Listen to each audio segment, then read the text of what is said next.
APMDC ద్వారా బాండ్లు జారీ చేసిన అంశం ఆంధ్రప్రదేశ్ రాష్ట్ర రాజకీయాల్లో పెను సంచలనంగా మారుతోంది. 9,000 కోట్ల విలువైన డిబెంచర్ల కోసం రాష్ట్ర ఖనిజ సంపదను తాకట్టు పెట్టిన తీరు ప్రభుత్వ పాలనపై తీవ్ర ఆరోపణలకు దారితీస్తోంది.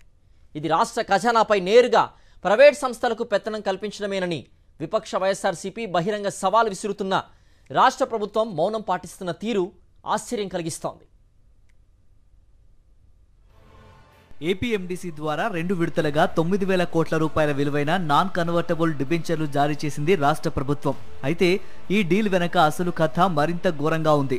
1.91 లక్షల కోట్ల విలువైన రాష్ట్ర ఖనిజ సంపదను తాకట్టు పెట్టడం మాత్రమే కాదు, బాండ్ల హోల్డర్లకు రాష్ట్ర ఖజానాపై నేరుగా అధికారం దఖలు చేసే హక్కును ఇవ్వడాన్ని విపక్షం ప్రశ్నిస్తున్నా ప్రభుత్వం మౌనం పాటించడం ప్రజాస్వామ్యవాదులను ఆశ్చర్యానికి గురిచేస్తోంది.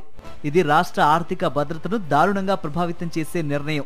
ఒక ప్రైవేటు సంస్థకు రాష్ట్ర ఖజానా తాళాలు అప్పగించే అధికారం రాష్ట్ర ప్రభుత్వానికి లేదని మాజీ ఆర్థిక మంత్రి బుగ్గన రాజేంద్రనాథ్ మండిపడ్డారు.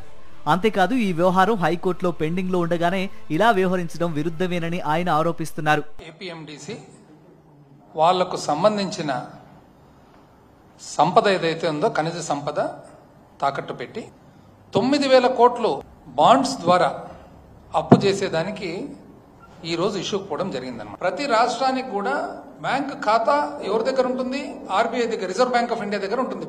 ఈ రోజు ఎటువంటి వెసులుబాటు ఇచ్చినారంటే, ఏ కారణం వలన ఒకవేళ ఆంధ్రప్రదేశ్ రాష్ట్ర ఖనిజాభివృద్ధి సంస్థ అప్పు అంటూ కట్టలేకుంటే టైం లోపల అప్పుదారులు డైరెక్ట్ గా రాష్ట్రానికి సంబంధించిన ఆర్బీఐలో ఉండే అకౌంట్ నుంచి డబ్బులు డ్రా చేసుకునే దానికి వెసులుబాటు ఇచ్చినారు. నాకు తెలిసి ఎక్కడ చరిత్రలో ఇక్కడ లేదు. రాష్ట్ర సార్వభౌమాధికారం తాకట్టు పెట్టిన ప్రభుత్వం దీనిపై స్పష్టత ఇవ్వాల్సిన బాధ్యత ఉందని, కానీ అధికార పార్టీ మాత్రం మౌనం పాటిస్తోందని రాజకీయ పరిశీలకులు అంటున్నారు.